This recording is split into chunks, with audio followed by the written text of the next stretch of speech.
আসসালামু আলাইকুম। আমি doctor Mohammad Shahjahan Siddiqui Shakil, respiratory medicine বিশেষজ্ঞ হিসাবে বর্তমানে চেম্বার করছি মেডিনোভা ডায়াগনস্টিক সেন্টার মালিবাগে। হ্যাঁ, আবার বর্তমানে যেহেতু কাশিটা খুব কমন, এখন এই কাশিটা সাধারণত দুই ধরনের। একটা থাকে যে খুসখুসে কাশি, কথা বলতে গেলেও দেখা যায় কাশি হচ্ছে, আরেকটা হচ্ছে কাশি দিলেই কফ বের হয়। সাধারণত কাশি দিলে যখন কফ বের হয়, এটা বেশিরভাগ ক্ষেত্রেই দেখা যায় ফুসফুসের মানে ক্রনিক কোনো রোগের জন্য হয়ে থাকে। কিন্তু শুকনো কাশিগুলো অনেক ক্ষেত্রেই দেখা যায় অ্যালার্জিজনিত অথবা এটা ইনফেকশনজনিত কারণেও হতে পারে। এবং এই কাশির সাথেই দেখা যায় যে শুকনো কাশি, এর সাথে মাঝে মাঝে একটু একটু করে জ্বর আসা, বা কখনো কখনো দেখা যায় যে কাশির সাথে অল্প বিস্তর একটু করে রক্ত আসা, এরকম বিভিন্ন জিনিস থেকে থাকে।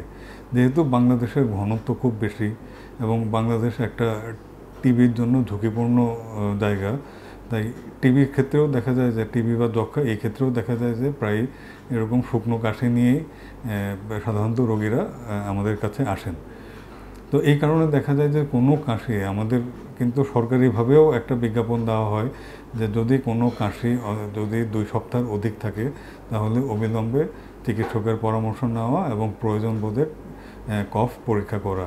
তাই এই কারণে কাশি, এর সাথে যদি শুকনো কাশি থাকলেও আমরা সাধারণত কিছু অপেক্ষা করি, কিন্তু যদি কাশি থাকে এবং এর সাথে জ্বর থাকে তাহলে কিন্তু অবিলম্বে চিকিৎসকের পরামর্শ নেওয়া উচিত।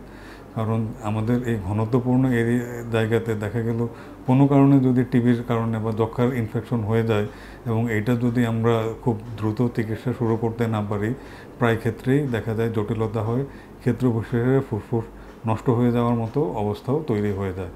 তাই এইটাকে আমরা একটু গুরুত্ব দিই এবং শুকনো কাশি বা সাথে যদি জ্বর থাকে এবং এটা যদি দেখা যায় যে 2 সপ্তাহের অধিক থেকে থাকে তাহলে আমরা অবিলম্বে একজন বিশেষজ্ঞ চিকিৎসকের পরামর্শ নেওয়া উচিত।